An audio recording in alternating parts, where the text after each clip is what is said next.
My golden child sister slept with my husband and got pregnant. My parents sided with her and now demand I support their new family financially.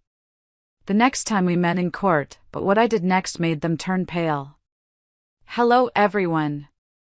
Thank you for being here with me today. Before I begin my story, I'd love to know which city you're joining us from. Please feel free to share in the comments. Now, let me take you into this story. Alright, let's settle in. Pour yourself a cup of coffee, or maybe some tea. I need to tell you what happened to me. It's not an easy story to tell, and it's not a pretty one, but it's mine. And I think you'll understand. My name is Margot, and from the moment I was old enough to understand words like responsible and disappointment, I knew which one belonged to me. I was the older daughter, the standard bearer. If anything went wrong in our tidy suburban house, the finger pointed in my direction first. I remember one afternoon, I must have been about 9. I was curled up on the living room sofa, lost in a book. My sister, Denise, was tearing through the house playing some imaginary game, all high-pitched shrieks and thundering feet. She was 3 years younger, and she was a whirlwind. I'd learned to just tune her out. Then, I heard the crash. A sickening sound of ceramic shattering on the hardwood floor. My mother came running in from the kitchen, her hands damp, a dish towel slung over her shoulder. Her eyes went from Denise, who was frozen, wide-eyed, to the shattered remains of her favorite porcelain vase, and then, instantly, to me. Margot! Her voice was sharp, disappointed. I didn't do it, I said, sitting up, the book falling from my lap. She was running. And you were just sitting there, Mom snapped. You're the older sister. You should have been watching her. You know how clumsy she is. I sat there, stunned into silence. Denise slowly crept over and hid behind my mother's legs, peeking out at me. I was the one who got sent to my room. Not for breaking the vase, but for not stopping the vase from being broken. That was my role. I was the family's designated adult, even when I was just a child. This dynamic defined our entire lives. If we both left dirty dishes in the sink, say, on a busy school night? For me, it was a 20-minute lecture on hygiene, respect for the household, and how I, as the elder, was setting a terrible example. For Denise? It was a soft sigh from Mom and a gentle, "Oh, sweetie, try to be more mindful next time, okay? Now go on, finish your homework." Sometimes, I honestly wondered if we lived in 2 different households that just happened to occupy the same physical space. But one night, one that still burns in my memory like a hot coal, really sums it all up. I was 16. Denise was 13. We'd both snuck out to a party at a friend's house whose parents were out of town. It was one of those rare moments of sisterly bonding. We were giggling in my bathroom mirror as we lined our eyes with clumsy, smudgy eyeliner, feeling so grown-up and rebellious. We thought we were clever, planning to be back before midnight. But time has a way of slipping through your fingers when you're a teenager. We came rolling up to the house at 1 a.m, our whispers dying in our throats the second the porch light flicked on. There was Dad, silhouetted in the doorway, arms crossed over his chest. My heart dropped into my stomach. He just stared at us as we walked up the steps, shamefaced. He looked at Denise, who immediately crumpled, her face dissolving into tears. "I'm sorry, Daddy. It was my fault." He just sighed, a long, weary sound, and gave his head a disappointed shake. "Go to your room, Denise. We'll talk in the morning." She scurried inside. Then his eyes turned to me. The disappointment was gone, replaced by a cold anger. "You," he said, his voice low. "You I expected better from. You're 16. You know better. You let her do this."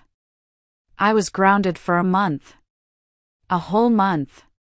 My phone was taken, my car keys confiscated. The lecture I received lasted until 2 a.m. and covered every bad decision I had ever made or could possibly make in the future.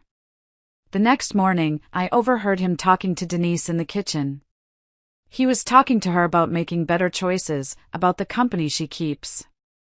It was a conversation. I got a sentence. I stayed up in my room afterwards, just staring at the ceiling, trying to swallow the bitterness that was rising in my throat. It felt like acid. So, I leaned into the label they gave me. If I was destined to be the responsible one, then I would do it better than anyone. I would be so responsible, so successful, so perfect, that they wouldn't be able to ignore it. While other kids were at football games, I was in the library. While Denise was discovering boys and parties, I was discovering advanced placement classes and debate club. I poured myself into my books, into my exams, into being someone no one could ever call a disappointment again. It became my armor. I graduated high school with high honors, won a partial scholarship to a decent state college, and still picked up shifts at a local bookstore to cover what the scholarship didn't. I had a 5-year plan. I was going to graduate, get a good job, and build a life for myself far away from their suffocating expectations. I built that life for myself brick by tedious, responsible brick. During those years, those lonely, hard-working college years, I found an unlikely ally, my great-aunt, Mavis. She was my father's aunt, a sharp-witted woman in her late 70s who lived in a small, neat bungalow about 20 minutes from my campus. She had a small, neat house that always smelled faintly of lavender and old books. My parents had actually asked me to check in on her. "She doesn't have anyone, Margot," Mom had said. "Just pop by once a week, make sure she's taking her medicine." It was another chore, another responsibility. But it turned into my salvation. I started visiting her on Sunday afternoons. At first, it was just that, a chore. I'd bring her groceries, maybe help with a leaky faucet or mow her small patch of lawn. But soon, it became the anchor of my week. She'd have a pot of strong tea ready, and we'd sit in her sun-drenched kitchen and just talk. She was the first adult who ever asked me questions about me, not my grades, not my sister, but my opinions. My dreams. One afternoon, after I'd hauled in 4 bags of groceries for her, she patted my hand, her skin thin and soft like worn paper. She looked at me with her clear blue eyes, eyes that didn't miss a thing, and murmured, "You're the only one who bothers to visit, you know. Your parents are always too busy.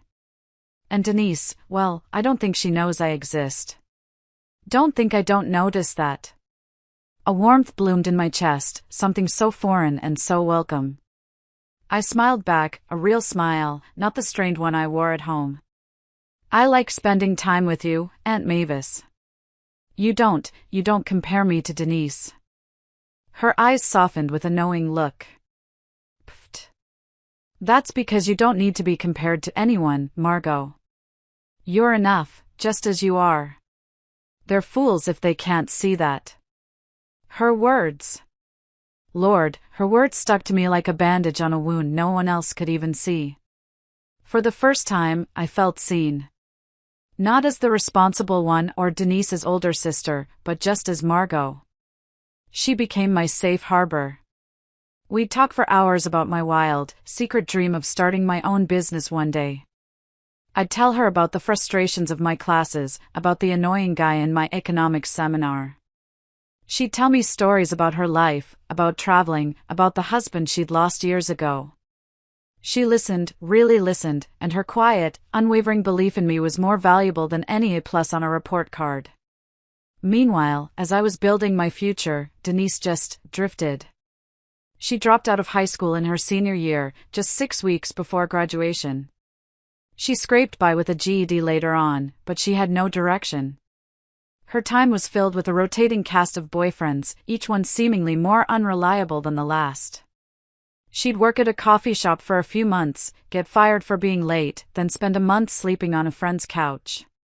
My parents worried, sure, but their worry always came sugar-coated with excuses. I'd be home for a weekend, and Mom would sigh over the phone, "Denise just can't find her footing. She's so sensitive." "Maybe she'd find her footing, Mom, if you stopped paying her car insurance," I'd argue, trying to be helpful. "Margot, "That's not fair," she'd snap back. "She's just more free-spirited than you. Not everyone is cut out for the straight and narrow path, like you were." The straight and narrow. Like my hard work, my discipline, was some kind of personality flaw, something cold and unfeeling. The real drama, the kind that rips a family apart, hit when Denise turned 18. She vanished overnight with a guy named Rick. He was the classic bad boy cliché, a beat-up motorcycle, a worn leather jacket, and a job so flexible that no one could ever quite pin down what he actually did.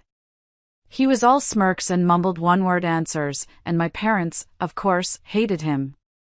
Which only made Denise cling to him tighter. One morning, she was just gone. A note was left on her pillow, scrawled in her loopy handwriting, "Gone to find my own life. Don't look for me." My parents fell apart. It was like their world had ended.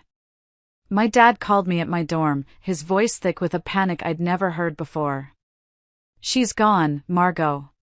She's just gone." I had to drive home from college, missing 2 days of classes right before midterms, to be the stable one. I walked into a house of chaos. Mom was hysterical, crying until her voice went hoarse. Dad was on the phone, calling hospitals, begging the police to file a missing persons report. They were convinced this Rick character had kidnapped her. They scraped together money they didn't really have to hire a private investigator. I was the one making them tea they wouldn't drink, the one talking to the police officer in a calm, clear voice. I was the one fielding calls from concerned relatives. And all the while, I felt this strange, cold numbness. Their grief was a closed-off room I wasn't allowed to enter. It was all about Denise. Always.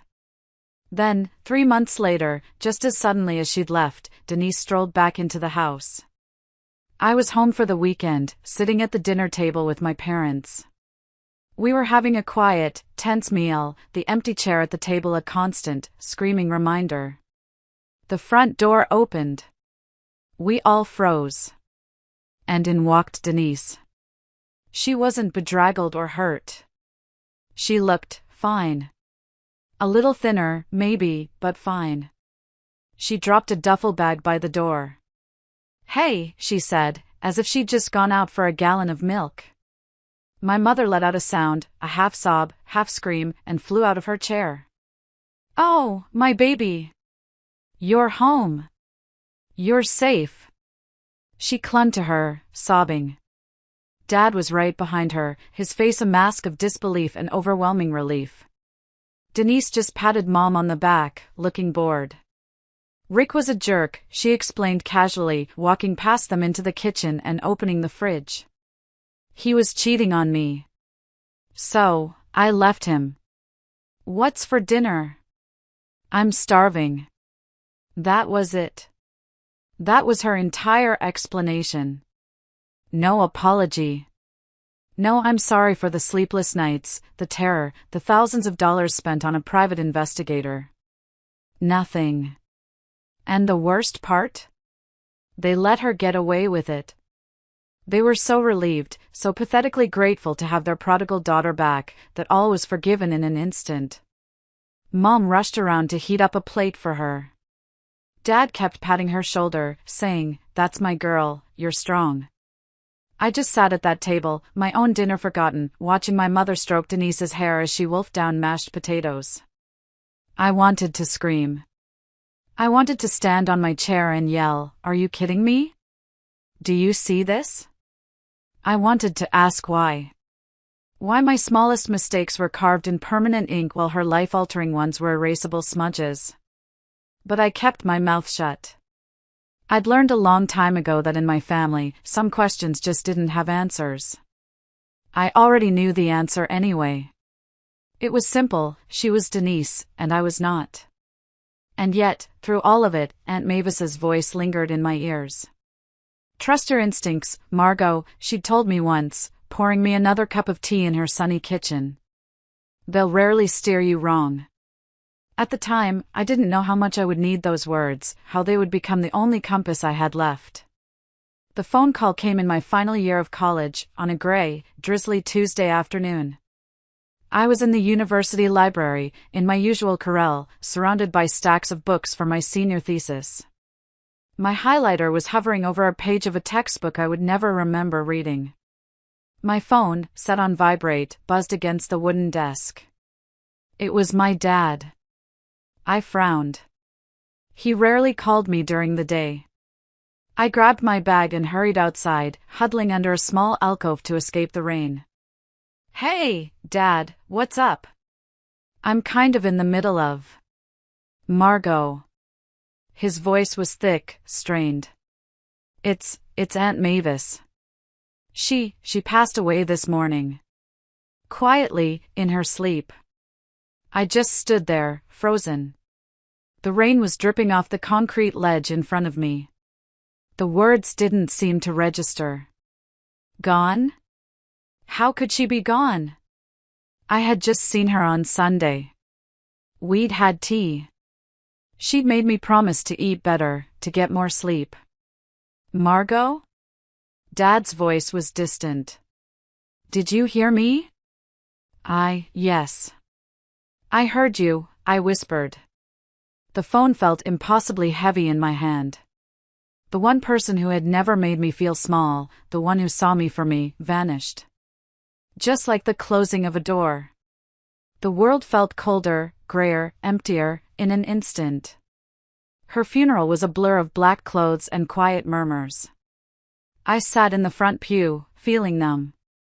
My parents were there, looking appropriately sad, but they were busy greeting distant cousins, accepting condolences. For them, she was a relative. For me, she was my anchor. Denise, of course, didn't even show up. She had a headache. The real shock only deepened a week later when I met with Aunt Mavis's lawyer, a kind, solemn man named Mr. Henderson. His office was downtown, on the top floor, and it smelled of old paper, leather, and furniture polish. He had me sit in a plush chair that swallowed me whole. He cleared his throat. "Margot, your great-aunt Mavis was a very organized woman. She updated her will about a year prior to her passing." He opened a thick folder. She was very specific in her instructions. He put on his reading glasses. "She left a few small bequests to charities, but the bulk of her estate, her house, her savings, her carefully kept accounts, she left it all to you." I just stared at him. "To me? All of it?" "Yes," he said, giving me a small, kind smile. "Her house, which is paid off, and her investment accounts. After all is settled, the total of your inheritance will be just over $150,000. I couldn't process it. The number just hung in the air between us. $150,000. It was more money than I had ever seen, more than my entire college fund. I felt a wave of dizziness. This wasn't a lottery win. This was a weight. A responsibility. A final gift from the only person who truly believed in me. When I told my mother over the phone later that day, her reaction wasn't grief for her aunt. It wasn't happiness for me. It was pure, unadulterated suspicion. There was a long, cold silence on the other end of the line. "She left it all to you?" she finally asked, her voice thin with a surprise that bordered on accusation. "Yes," I whispered, my own throat still tight with a mix of grief and shock. "The lawyer said she'd made the changes last year." Another silence. I could almost hear the wheels turning in her head, the calculations being made. Then, she sighed. "Well," she said, and her tone wasn't one of admiration. "I guess it makes sense. You were always her favorite." It was an accusation. As if my weekly visits, my genuine love for this woman, were all part of some long con to get her money. As if I'd manipulated a sweet old woman into writing me a check. The truth was simpler and, for them, much harsher. I had been there. I had listened. I had cared. Denise hadn't. My parents had barely shown up except for Christmas and Easter. The real explosion came when Denise found out. I'd driven home for the weekend, feeling obligated to help my dad sort through some of Mavis's things. The moment I walked in, Denise was on me. She'd clearly been waiting. "So, I hear you're rich now," she snapped, her arms crossed, her face twisted into a familiar, ugly pout. "Denise, don't start," I said, tired. "No, I'm serious." "That's so unfair," she practically yelled. "You get a college degree, you get a scholarship, and now some old lady just gives you a pile of money. What about me? What do I get?" For the first time in my life, something inside me broke. All those years of swallowing my words, of choking down the bitterness, of being the responsible one, it all came clawing its way out. "What about you?" I shot back, my voice trembling with a fury that stunned us both. "What about you, Denise? When was the last time you even called her? Or sent her a birthday card? You had the same chances I did to have a relationship with her. You had the same chances I did in school. You just didn't take them.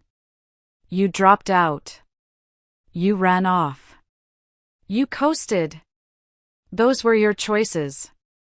Her face contorted. "Oh, so you think you're better than me, don't you? Little Miss Perfect with her scholarship and her rich dead aunt. Girls, that's enough." Dad cut in, his voice sharp. And his gaze wasn't on Denise. It was on me. "Margot, don't be so harsh. Your sister, she's just trying to figure things out." There it was again. The same old, tired refrain. Denise was always figuring things out. I was just supposed to already have it all together. I looked from my father's judgmental face to my sister's smug, triumphant one. She'd won. She'd managed to make me the villain again. I didn't say another word. I just turned around, walked out the door, and got in my car. I drove the 2 hours back to my small campus apartment, the entire drive a blur of anger and tears. I sat on my lumpy bed, staring at the little note Aunt Mavis had once left for me, tucked into a book she'd lent me. Her elegant, spidery handwriting read, "Don't let anyone else decide your future, Margot. Trust yourself." That's when I made my choice. This inheritance wasn't just money, it was a gift. It was a chance. It was Aunt Mavis's final act of belief in me. I wasn't going to waste it on a down payment for a house in a town I hated, surrounded by people who would never, ever see my worth. I was going to do something terrifying. I was going to bet on myself. I'd been sketching out a business plan for months, a wild, secret idea I'd never thought possible. A consulting service for small businesses, helping them streamline their operations, manage their finances, and grow. It was my passion. This money, this was my chance to make it real. When I told my parents my plan a few weeks later, after graduation, they looked horrified. "You're going to waste that money?" Mom said, her voice laced with disappointment. "That money could be a down payment on a nice house, Margot. Or you could save it for your future," Dad added, his brows furrowed. "For a family. Starting a business is far too risky. Most of them fail in the first year, you know." I looked at them, my diploma packed in a box beside me. I was done seeking their approval. "I've done the research," I said, my voice steady. "I know the risks. And I know what I'm doing." They exchanged that look, the one I knew so well. Half pity, half disapproval. The look that said, "There she goes, being difficult again." But this time, they couldn't stop me. This time, the money was mine. The first year was brutal. I mean, absolutely soul-crushing. I moved to a city 3 hours away, rented a tiny one-bedroom apartment, and poured every cent of that inheritance and every ounce of my energy into the business. 18-hour days were the norm. My diet consisted of coffee and takeout eaten out of cardboard boxes while I hunched over spreadsheets on my second-hand laptop. I was the CEO, the marketing department, the accountant, and the janitor. Rejection became my constant companion. I'd spend weeks preparing a pitch for a potential client, only to have a man twice my age pat me on the head and say, "That's a cute idea, sweetheart, but we'll stick with what we know." There were nights I'd get home at 2 a.m., cry into my pillow from sheer exhaustion and loneliness, the weight of the risk I'd taken pressing down on me. I'd wonder if I'd made a colossal, life-altering mistake. But every time I wanted to quit, I thought of Aunt Mavis's handwriting. Trust yourself. And so, I kept going. And slowly, painfully, the tide began to turn. A small bakery, run by a woman who reminded me of Mavis, signed on. Then a local hardware store. My first yes felt better than any A+ I'd ever gotten. By the end of the first year, I'd broken even. By the end of the second, I made enough profit to hire my first employee, a sharp, funny woman named Sarah. Her salary was the most terrifying and proudest check I'd ever written. By year 3, I had a real office, not just my cramped apartment, and a small, dedicated team that believed in my vision. We weren't a huge success, not yet, but we were real. We were growing. Meanwhile, Denise continued to float. She'd call me sometimes, her voice all sweet and desperate. "Margot, I'm just in a little bit of a bind. My roommate's flaking on rent. Can you float me a loan? Just a couple $100 to get me through to my next paycheck. I swear I'll pay you back." I gave in more often than I should have. Each time, my parents would praise me. "It's so good of you to help your sister," Mom would say. They never seemed to mind that the loans were never, ever repaid. By the time I turned 27, my company was thriving. We had a solid client base across the state and a reputation for getting real results. And that's when I met Walter. He worked at one of my newer client companies, a mid-sized tech firm. He was their head of IT infrastructure. He was tall, steady-eyed, with a quiet wit that caught me completely off guard. We'd run into each other in project meetings, our conversations usually limited to network security and server capacity. But I noticed the way he'd smile when I made a dry joke, the way his eyes would linger on mine just a second too long. He wasn't flashy. He was solid. One afternoon, after a particularly long and grueling meeting, he caught up to me by the elevator. "Hey," he said, a little awkwardly. That was a lot. "I was wondering if you wanted to grab a coffee sometime? To decompress?" He ran a hand through his hair, and I saw his cheeks turn slightly red. "I've been working up the courage for weeks, to be honest." I laughed, a real, genuine laugh. It felt rusty. "And here I thought you were just really enthusiastic about our new network security protocols." He smiled, and it was the kind of smile that made my shoulders unclench for what felt like the first time in years. After so long focusing only on survival and success, it felt strange and wonderful to be seen as more than just Margot, the responsible business owner. With Walter, I could just be Margot. I could breathe. Our coffee date turned into a long dinner. Dinner turned into weekends spent hiking. He was my opposite in all the best ways. He was calm where I was anxious.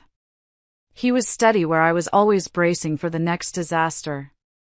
He listened. He seemed genuinely proud of what I had built. 2 years later, he knelt on one knee on a windy cliffside by the coast, the ocean crashing below us, and asked me to marry him. For the first time in my life, I thought maybe the universe was finally, balancing its scales in my favor. The months leading up to the wedding were a blur of decisions I didn't care much about: flowers, invitations, seating charts. The wedding industry, I discovered, was a special kind of madness. I was so stressed, trying to run my company and plan this event, that I started getting headaches. Walter was my rock. He took over the catering, he handled the band, his calm, steady energy smoothing over my bursts of stress. "It's just a party, Margot," he'd say, rubbing my shoulders. "The only thing that matters is that at the end of it, we're married." One evening, while we were sitting at our kitchen table, surrounded by half-opened envelopes and spreadsheets, I called my parents to confirm the final head count for the caterer. Mom, I said, a pen held between my teeth. I just need to know if Denise RSVP'd yet. The caterer is pressing me. The silence on the other end of the line stretched on just a little too long. I knew that silence. Finally, Mom exhaled, a long, weary sound. Oh, honey, she said. Denise, she won't be able to make it. She's going through something with someone new. It's complicated. I closed my eyes, the familiar ache of frustration settling deep in my chest. Of course. Denise's dramas, always taking precedence, always an excuse. Complicated, I repeated, my voice flat.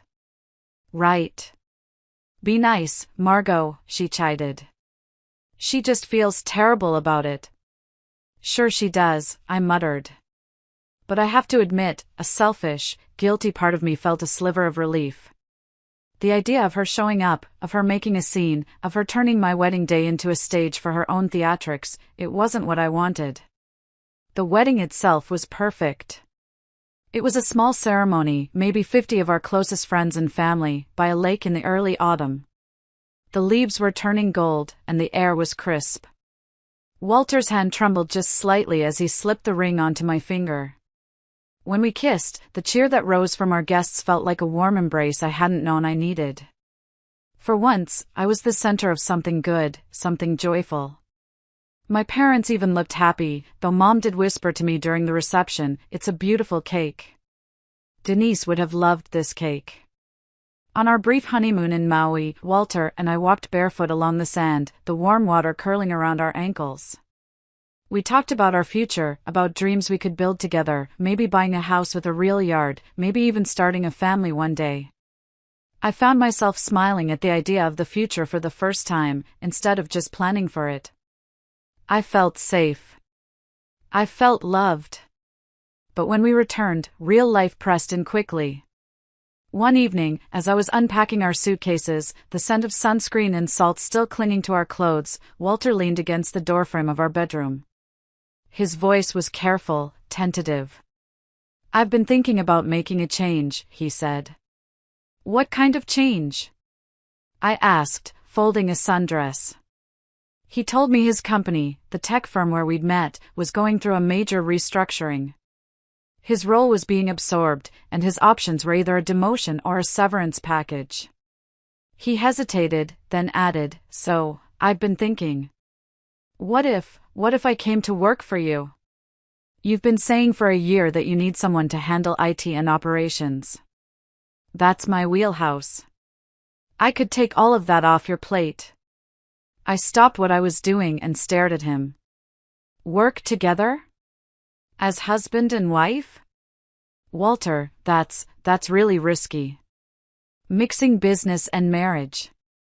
I know, he said, walking over and taking my hands. His were warm and strong. But I wouldn't suggest it if I didn't believe in us, and in you. Think about it. Less travel for both of us, more time together.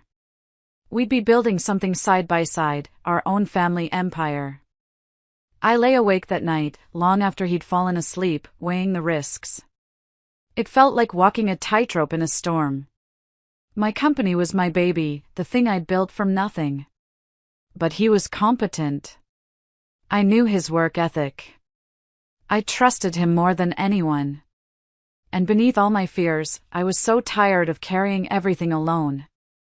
I wanted a partner, a true partner, in every sense of the word.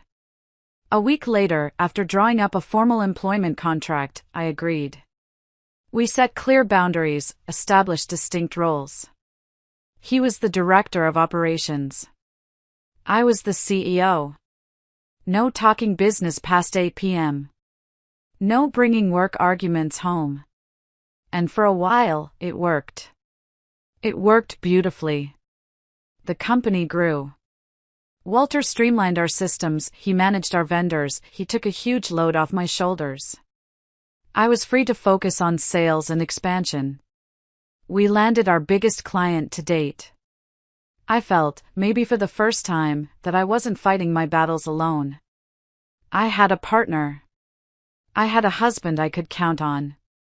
Life was good. Which, of course, is always when the other shoe decides to drop. It was a Tuesday night, late. I was setting my phone on the nightstand, ready to sleep, when it lit up with an incoming call. Mom. It was nearly 11. My stomach instantly clenched. My mother only called that late for one of two reasons, a death or Denise. I almost let it go to voicemail. I was so tired. But something in my gut, a little knot of dread, told me to answer. Hello? Margot. Her voice was tight, and I could hear she'd been crying. I need to talk to you about Denise. She's back home. I sighed, rubbing my temple. Mom, what is it this time? It was bad, Margot. This new guy, he was awful to her. She finally got the courage to leave, but she has nothing. She's a wreck. She needs help, Margot. She needs stability. I closed my eyes, pressing my thumb against my temple, trying to ward off the inevitable headache. The same old story. Mom, I can't be her safety net again. She needs to learn. She needs a job, Mom pushed, her voice starting to crack, the tears coming on full force. You have a successful business. A big business. Surely there's something she could do there. A receptionist, anything. She just needs a chance. Family helps family. I let the silence stretch, the old, bitter resentment bubbling up. The memory of Denise's smirk at the dinner table after Aunt Mavis's will was announced burned in my mind. She's never kept a job for more than 3 months, Mom, I finally said, my voice low and flat. I can't risk my company, my employees' livelihoods, on a maybe. I have payroll. I have responsibilities. Just meet with her. Mom interrupted, her voice pleading now. Please, Margot. She's changed. I promise. She's been taking classes. She just needs one person to believe in her. Aunt Mavis. Aunt Mavis would have wanted you to help. Her words cut deep. Using Aunt Mavis's name felt like a key turning in a lock I didn't want to open. It was a dirty move, and it worked. I told her I'd think about it and hung up, my heart pounding with frustration. I vented to Walter, who was reading in bed next to me. I expected him to back me up, to agree that it was a terrible idea. Instead, he closed his book and looked at me with that calm, reasonable expression of his. Maybe you should give her a chance, he said gently, placing a hand on my arm. I mean, what's the worst that could happen? You give her an entry-level position. If it doesn't work out, it doesn't work out. I frowned at him, pulling away slightly. You don't know Denise like I do. She's a black hole, Walter. You give her an inch, she takes a mile.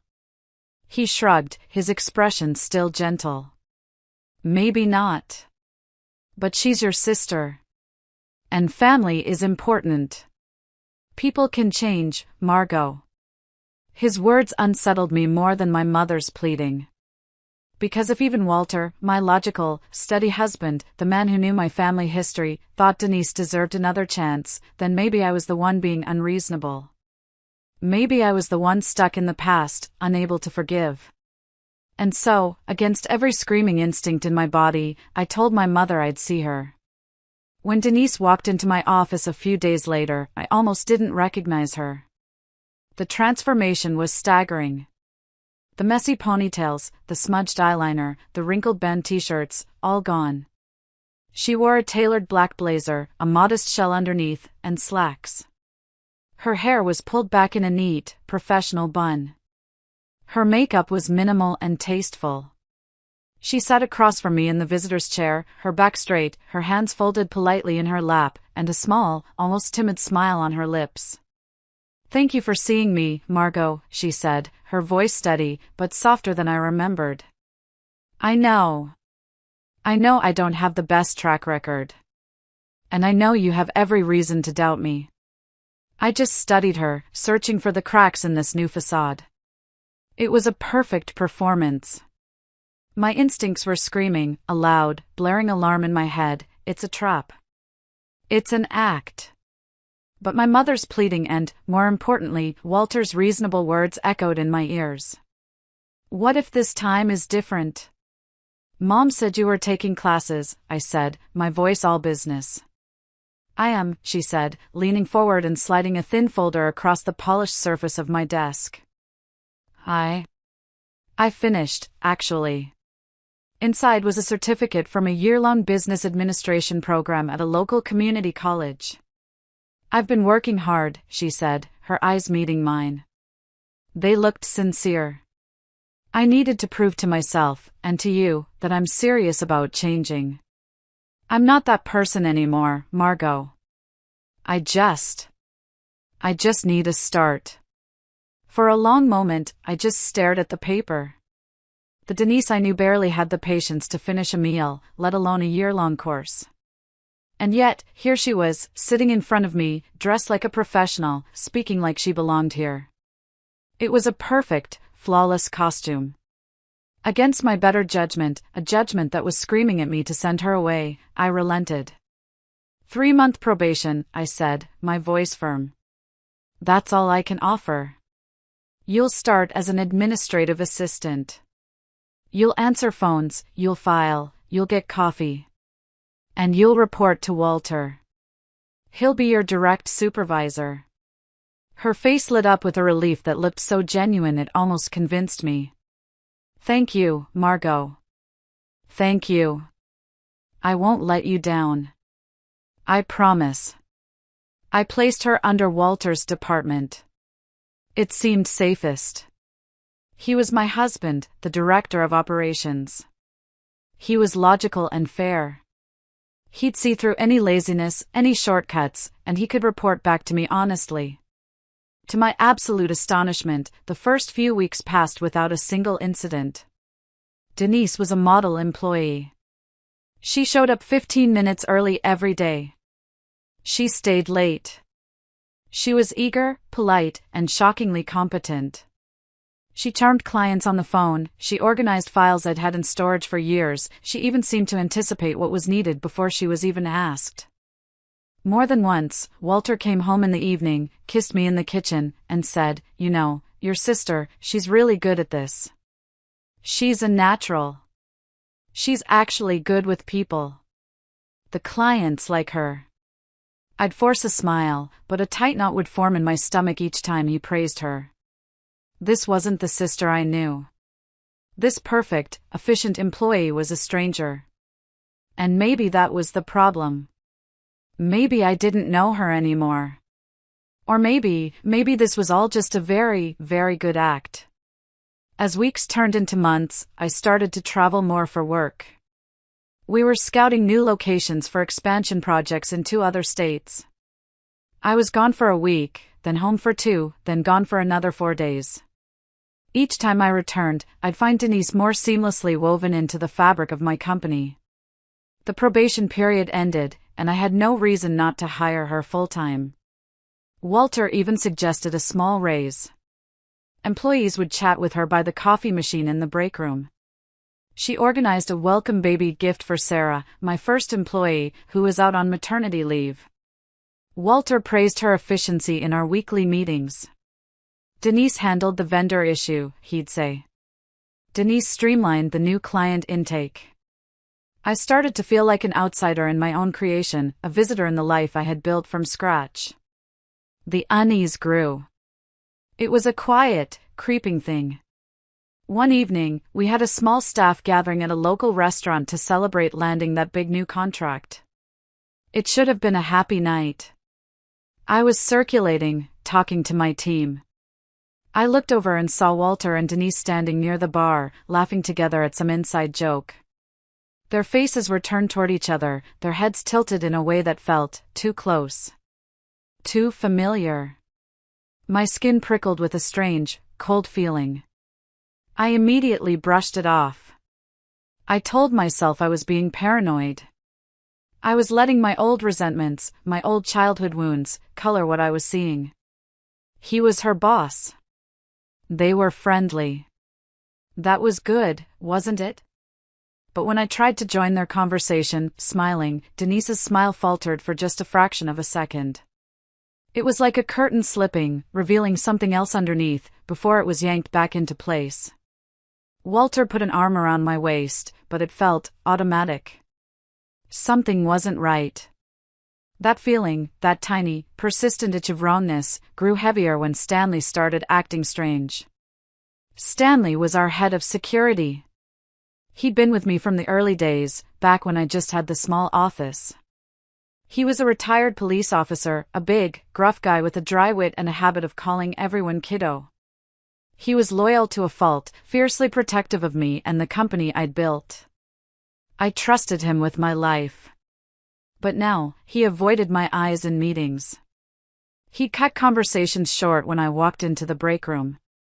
He, who used to drop by my office every morning with a gruff "Mornin', kiddo," now just gave me a curt nod. And sometimes, when he thought I wasn't looking, I'd catch him watching me with an expression I couldn't quite place. It was a look of deep, profound pity. One night, a Thursday, I was working late. Everyone else had left the office. The building was quiet, the only sound the low hum of the servers. I knew Stanley was still on site, doing his final rounds. I called him into my office and closed the door. He stood in front of my desk, not sitting, shifting his weight, restless. He wouldn't meet my gaze. "Stanley," I said, leaning forward on my desk. My voice was quiet, but firm. "Something's bothering you. I can see it. You're not yourself. And it has to do with me. So please, just tell me what it is." He hesitated, his gaze fixed on a spot on the carpet. He looked like a man carrying a heavy, impossible weight. He let out a long sigh. "Ms. Wynne. Margot," he said, his voice low and gravelly. I didn't want to be the one. I kept hoping I was wrong. A chill, sharp and icy, crept up my spine. "The one to what, Stanley? Show me. Tell me. Now." He wordlessly pulled his company tablet from under his arm. He tapped the screen a few times and then, his face grim, handed it to me. "This is from the camera in the main office hallway, near the back storage rooms. It's time-stamped from last week. Tuesday. When you were in Chicago." My heart sank. I looked at the screen. It was grainy, black and white footage. I watched Walter and Denise walking side by side, laughing about something. It looked innocent enough. Then, he reached out, his hand brushing against hers. Her face tilted up toward his. And suddenly, they were kissing. It wasn't a peck. It was a deep, passionate, hungry kiss, pressed up against the wall before Walter grabbed her hand and pulled her into the darkness of the storage room. My mouth went dry. I couldn't breathe. The air in the room felt too thin. My fingers trembled as Stanley, his face a mask of stone, swiped to another clip. This one's from 2 weeks ago. East hallway. Different day, different corner of the office. Same betrayal. And this one, from the parking garage, after hours. Over and over, a silent, grainy montage of my life falling apart. "How long?" I finally asked, my voice barely a whisper. I couldn't look up from the screen. "I'm sorry, Margot," Stanley said quietly. His eyes were heavy with a sorrow that mirrored my own. "I first saw something suspicious about 3 months ago. Almost right after her probation ended. I've been documenting it.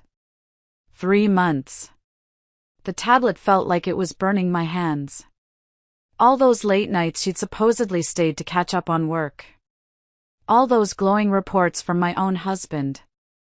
All those times he'd told me I was the one being unreasonable. All of it happening under my roof, in my company, in the life I had built with my own 2 hands. The world tilted beneath me, and I felt like I was in freefall. I drove home in a complete haze. I don't remember the 20-minute drive. I just remember my hands gripping the steering wheel so tightly the skin on my knuckles turned white. Every stoplight, every mile between the office and the beautiful house I had bought, I replayed the images in my mind. Walter's hand on the small of Denise's back. Denise tilting her head up toward him like she belonged there. The bile rose in my throat, hot and acidic. When I walked through the front door, the house smelled of garlic and tomatoes. Walter was humming in the kitchen, stirring a pot of pasta sauce, a picture of domestic, happy normalcy. The sheer, oblivious happiness of it made me want to be sick. "Hey, you're home early," he said with that easy smile that had once made my heart flutter. Now, it just looked like a mask. I didn't answer. I didn't cry. I didn't scream. I felt cold. I walked over to him, pulled out my phone, and pressed play on one of the videos Stanley had sent me. The one in the hallway. I held it up right in front of his face. The sound of their own muffled laughter, the little gasp from Denise, filled the cozy, quiet kitchen. Walter froze. His eyes locked on the tiny screen, and every single drop of color drained from his face. He looked like he'd been punched in the gut. The wooden spoon, covered in red sauce, clattered from his limp hand onto our clean tile floor. "Margot," he stammered, his voice suddenly thin and reedy. I can explain." "Explain what?"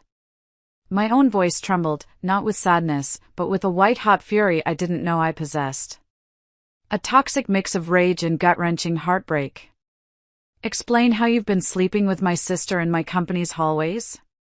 In my building? Explain that to me, Walter." He took a step toward me, his hands reaching out. "Listen, it was a mistake.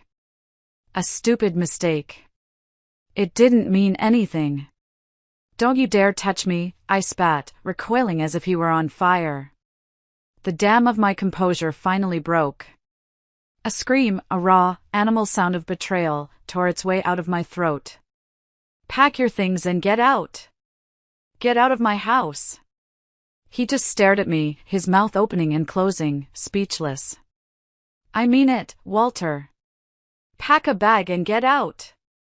You're done here, both of you. You're fired." His lips parted, then closed. He saw the look in my eyes. He knew there was no room left to argue, no lie he could tell that would fix this. He just nodded, turned, and walked toward our bedroom. That night, I sat alone at my desk in my home office, the smell of burnt pasta sauce still lingering in the air.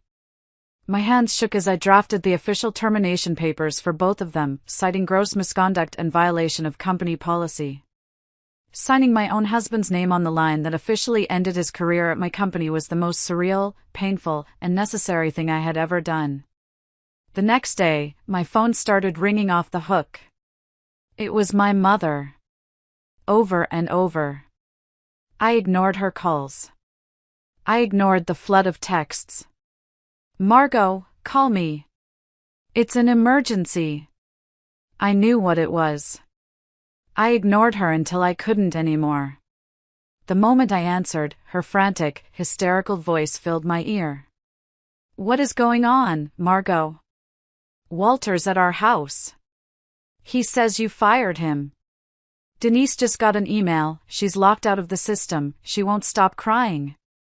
You need to come over here right now and fix this. Fix this." The sheer, unbelievable audacity of it, the command to fix this, almost made me laugh. It was a hysterical, broken sound. "Did you know?" I asked quietly, my voice eerily calm. Her silence said everything. "Margot, it's not that simple." "I'll be right over," I said, and hung up. When I arrived at my parents' house that evening, it was exactly as I'd imagined. A trap. A tribunal. They were all there, a united front waiting to ambush me. Mom, Dad, a red-eyed, tear-stained Denise, and my husband, Walter. The four people who should have been my foundation now looked like strangers. Margot, thank God, my mother started, rushing toward me. This is all a terrible misunderstanding. I put up a hand, and she actually stopped. I didn't say a word. I walked past her, to the large television in their living room, connected my phone, and played one of the videos on the big screen. The silent, grainy image of Walter and Denise kissing, her hand tangled in his hair, filled the room. Mom gasped theatrically, her hand flying to her chest. Dad suddenly found the floor incredibly interesting. Denise covered her face and let out a loud, theatrical sob. How could you? My voice finally cracked, the ice in my veins finally melting into pure pain. How could all of you betray me like this? For a moment, a single, fleeting moment, the room hung heavy with something that might have been guilt. But then my mother recovered. Her expression hardened, her sympathy evaporating, her loyalty snapping back to its default position. Margot, nobody meant to hurt you. These things, they just happen. People fall in love unexpectedly. Denise lifted her tear-streaked face from her hands, and in a voice trembling with practiced, fragile vulnerability, she said, "We didn't want it to happen, Margot. But we couldn't stop it. Walter and I, we're in love." Walter, my husband, the man who had vowed to love and cherish me, reached over and took her hand. I thought my stomach might actually turn inside out. And then, Denise delivered the words that were designed to split my world in two, the final, calculated blow. "I'm pregnant." The air left my lungs in a painful rush. "What?" "Almost 4 weeks," she whispered, her free palm resting delicately on her flat stomach. We were going to tell you next week." I staggered back as if she had physically struck me. That doesn't excuse what you did," I said, my voice shaking, clinging to the last shred of control I had. That's when the atmosphere in the room shifted. The guilt was gone, replaced by steel. Walter leaned forward, his tone no longer apologetic, but cold and hard. "You can't fire us without cause, Margot. That's illegal termination. We'll sue you." I let out a bitter, strangled laugh. Sexual misconduct in the workplace isn't cause? Conspiring behind my back isn't cause? My father finally spoke, his voice sharp with judgment, and it was aimed not at them, but at me. "You're overreacting, Margot. Nobody should lose their livelihood, their insurance, over a personal mistake. Not with a baby on the way." "You have got to be kidding me," I muttered, looking at their stone-cold, righteous faces. Denise sniffled, her tears already drying into cold calculation. "I am under enormous stress because of you," she declared, her voice gaining a surprising strength. "My doctor says the baby could be at risk. I have medical documentation." I stared at her. "Medical documentation? You planned this?" She lifted her chin, defiant. "We're getting married as soon as your divorce is finalized. And you'll pay for everything you've done to us. Firing a pregnant woman, the courts will destroy you. Your clients will love that." My mother nodded furiously, her loyalties crystal clear. "She needs stability, Margot. You need to reinstate them both, immediately. And frankly, they deserve a raise for all this emotional distress." "Or what?" I asked, my voice dangerously low. "Or we'll file a lawsuit tomorrow," Walter said flatly. "Wrongful termination. Emotional distress. Endangerment of an unborn child. How do you think your clients will react to those headlines? How long do you think your business will last?" My dad sighed dramatically, the final nail in the coffin. "We don't want it to come to that, Margot, but you've left us no choice. You need to do the right thing." I looked around at their faces. My mother, who once told me to protect my little sister. My father, who lectured me about duty and responsibility. My husband, who vowed fidelity. My sister, who had always taken everything I ever worked for. And in that moment, I realized I was completely, utterly alone. They were a family. And I was the obstacle. Without another word, I turned around and walked out. If you're still listening, please help me out by liking this video and commenting the number 1 down below, just so I know you're this amazing, and I understand that you're on this journey with me. Your support is a huge encouragement and cheers me on. Please, comment the number 1 so I can recognize you, and now, listen to the rest of my story. The morning after I walked out of my parents' house, the air still buzzing with their threats, I didn't cry. I got cold. I got clear. I picked up my phone, but I didn't call my friends. I didn't call a therapist. I called a man named Byron, a name that had been whispered among business circles in my city for years. He was a divorce lawyer, but he was known as a shark, a litigator with a reputation for being as sharp as a scalpel and as unflinching as stone. When I met him in his intimidatingly sleek downtown office hours later, I laid out the whole sordid story. The family history, the affair, the pregnancy, the termination, the threats of a lawsuit. I was all business. I left the emotion at the door. He listened quietly, his face impassive, making a few precise notes on a legal pad. When I finished, he steepled his fingers, looked at me with piercing, intelligent eyes, and asked one question that stopped me cold. "Margot," he said, his voice quiet but intense. "Are you sure the betrayal is only happening in your personal life? People who cross boundaries there," he tapped his pen on the desk, "often cross them elsewhere. Your husband was your director of operations? With access to your accounts? Have you checked your company's finances?" My heart lurched. I felt a wave of nausea. No. I trusted him. He handled all the vendor payments, the expense reports. "Get me an independent forensic auditing team," Byron said, his voice flat. "Today. Before they file. Let's see what's really been going on in your company." Within days, a team of forensic auditors descended on my company's books. They took over my main conference room, their briefcases and laptops covering the long, polished table. It was agonizing. For a week, I tried to run my company, tried to reassure my employees, all while this team was quietly digging through every invoice, every expense report, every vendor payment I had trusted Walter to oversee for the past 2 years. The results, delivered to me in a thick, bound folder a week later, made my stomach drop to the floor. It was so much worse than I could have ever imagined. I sat in Byron's office as he walked me through it. It wasn't just an affair. It was a systematic, calculated robbery of my company. My company. The one I built from Aunt Mavis's inheritance and my own sweat. There were forged invoices for services from companies that didn't exist. Phantom consulting fees paid out monthly to shell companies. And when the auditors traced the bank accounts of those shell companies, they led straight to a secret account in Denise's name. But that wasn't all. Walter had been siphoning money for months, slipping funds out like water through a cracked pipe. And Denise, her expense reports were a work of fiction.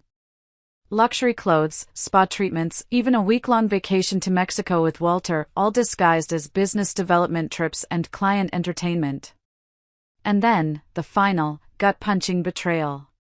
Monthly consulting payments, for thousands of dollars, going straight to my parents' joint savings account.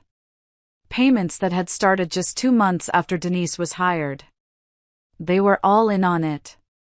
The whole family. This wasn't a mistake. This wasn't falling in love.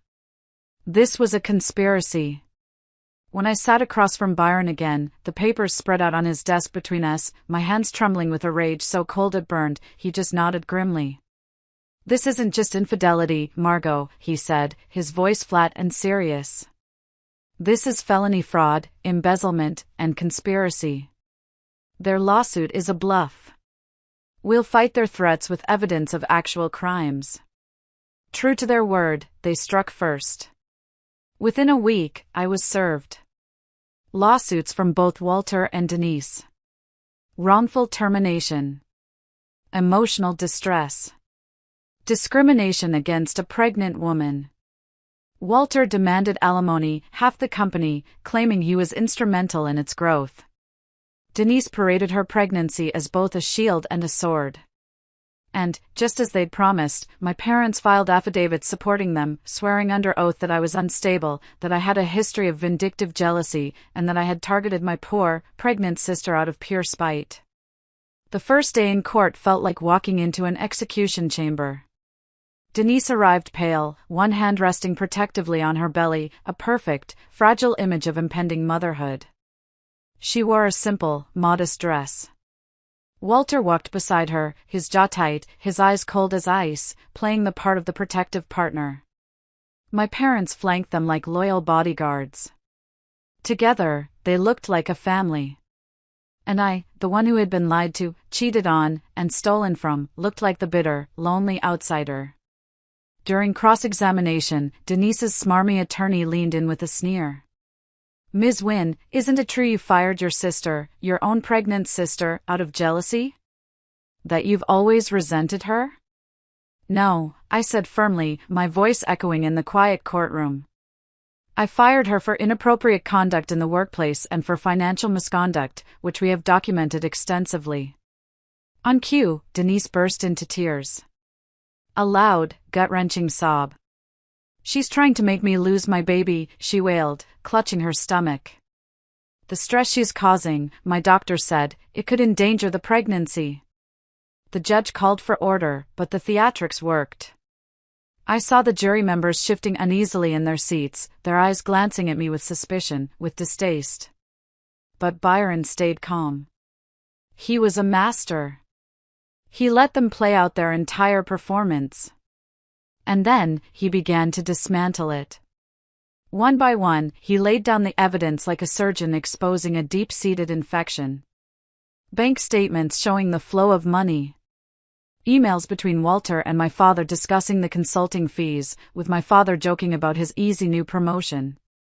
The authenticated security footage of the affair, played on a large screen for the entire court to see. The expense reports, with their charges for tequila shots in Cancun and $500 handbags. And then, the dagger. The business administration certificate. The one Denise had so proudly shown me in my office. Byron called the registrar from the community college to the stand, who testified, under oath, that they had no record of a Denise Wynne ever attending, let alone graduating. The certificate was a poorly made forgery. But the most devastating blow, the one that made my mother audibly gasp, came from Byron's private investigators. They had traced Denise's past. They had uncovered the pattern. They found 3 different men in another state who had filed police reports against her for credit card fraud, only to mysteriously withdraw their complaints weeks later. Byron presented evidence, bank transfers from my parents' account, showing they had quietly paid those men off, thousands of dollars in hush money, shielding Denise from consequences, just as they always had. "This isn't an isolated mistake, Your Honor," Byron told the judge, his voice steady and powerful. "This is a pattern of calculated, predatory deceit, supported and enabled by her parents. My client is not the villain here. She is the victim of a long-term, coordinated conspiracy." For the first time, I saw cracks in Walter's cold armor. He avoided my gaze, his jaw clenching and unclenching. Denise, no longer crying, was whispering furiously to her lawyer. My parents looked smaller, older, and more pathetic than I had ever seen them. The trial stretched on for what felt like an eternity. Months of my life were spent in that cold, sterile courtroom. Every day felt like peeling back a new, festering layer of betrayal. The financial toll was brutal. My legal fees were mounting into the stratosphere. My company wavered under the public scrutiny. The headlines were a nightmare: Sister sues pregnant sister. Family feud over business. My employees were nervous, my clients were wary. I was hemorrhaging money and credibility. But Byron was relentless. Piece by painful piece, he dismantled their entire performance until the only thing left standing in that courtroom was the ugly, undeniable truth, a web of lies, greed, and betrayal spun by my entire family. The verdict loomed like a storm on the horizon. The final day in court felt like standing on the edge of a cliff. Every sound seemed sharper, the shuffle of papers, the bailiff's cough, the judge's gavel echoing against the wood. I could hear Denise's staged, watery sniffles from 2 rows behind me. When the judge finally cleared his throat and began to speak, the entire room held its breath. Based on the overwhelming and deeply disturbing evidence presented in this case, he said, his voice ringing with authority, his eyes sweeping over Walter, Denise, and my parents, this court rules in favor of the defendant, Ms. Margot Wynne. The words struck like thunder. Walter's head dropped into his hands. Denise let out a strangled gasp, clutching her stomach as if the ruling itself physically threatened her pregnancy.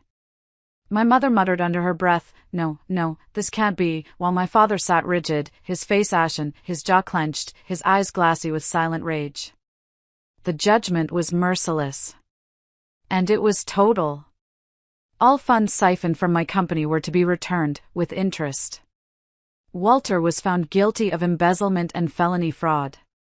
The judge, citing the callous and predatory nature of his crimes against his own wife, sentenced him to 3 years in state prison. Our divorce was finalized, effective immediately, with no alimony for him whatsoever. Denise, due to her pregnancy, received a suspended sentence but 5 years of strict probation and was ordered to pay restitution. My parents escaped criminal charges, as Byron couldn't prove their direct knowledge of the fraud, just that they had accepted the money. But their finances were in absolute ruins, drained by their own legal fees and the court-ordered repayment from their now frozen accounts.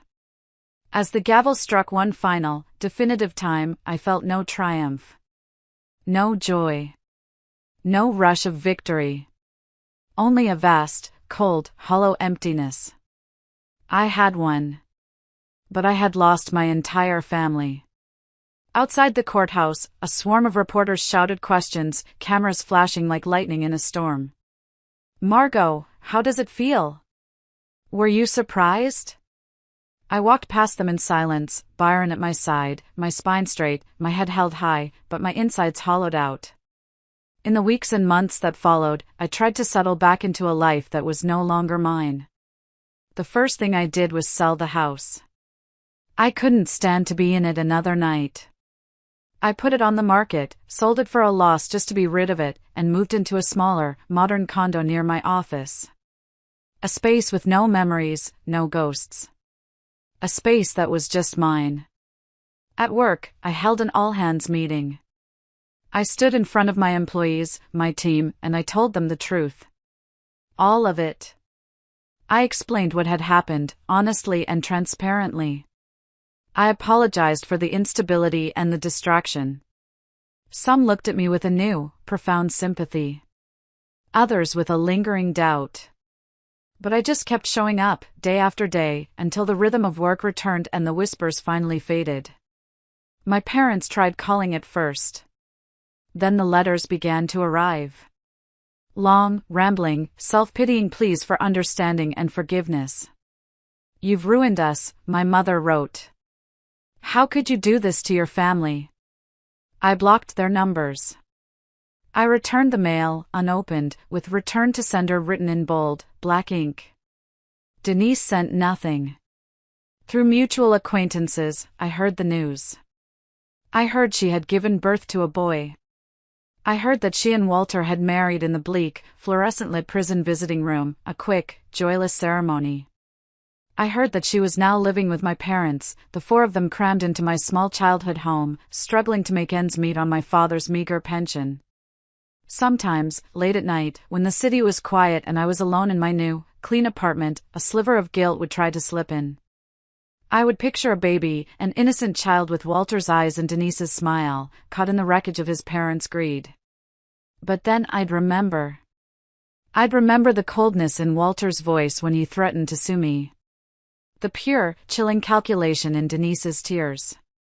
The way my parents chose them over me, chose the lie over the truth, every single time.